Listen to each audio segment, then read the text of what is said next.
ایک شخص نے اپنی بیوی کو طلاق دے دی. یہ دیکھیں یقین علماء کا، ہمارے بزرگوں کا. اپنی بیوی کو طلاق دے دی، اور طلاق کن لفظوں سے دی کہ اگر میں جنتی نہیں ہوں تو تجھے طلاق ہے، اگر میں جنتی نہیں ہوں تو تجھے طلاق ہے. تو اب علماء سے پوچھا کہ طلاق ہوئی ہے یا نہیں ہوئی؟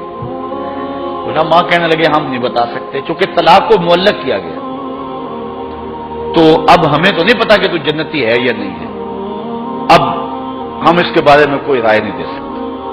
قاضی ابو یوسف علیہ رحمہ، امام اعظم امام ابو حنیفہ کے شاگرد، ان کے پاس مسئلہ گیا.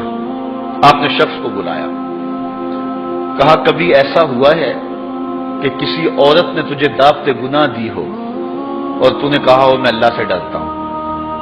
اس نے کہا ہاں ایک مرتبہ زندگی نہیں ہوا. کہا تیری بیوی کو پھر کوئی طلاق نہیں، اس لیے کہ حضور نے فرمایا ہے کہ وہ شخص جس کو کسی عورت نے دعوت گناہ دی اور اس نے کہا میں اللہ سے ڈرتا ہوں، فرمایا کل قیامت کے دن جب کوئی سایہ نہیں ہوگا یہ بندہ عرش کا سایہ پائے گا.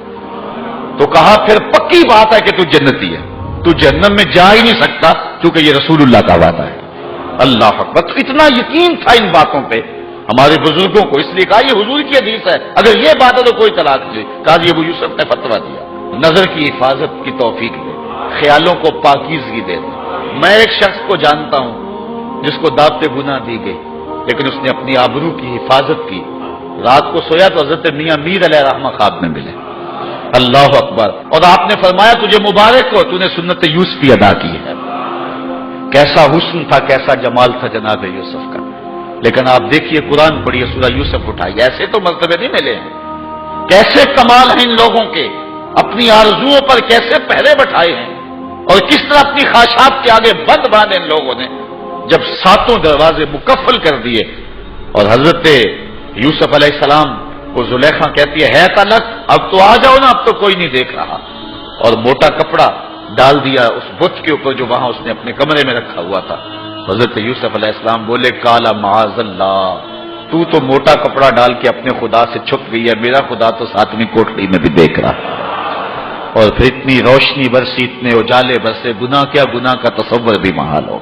وَرَجُلٌ ذَكَرَ اللَّهَ خَالِيًا فَفَاضَتْ عَيْنَاهُ، وہ شخص جس نے تنہائی میں اللہ کا ذکر کیا، کوئی دیکھنے والا نہیں تھا، ریا کا شائبہ بھی نہیں تھا، تنہا بیٹھا ہوا تھا، سحری کا وقت تھا، مصلی بچھا ہوا تھا، اور وہ اللہ کا ذکر کرنے لگا.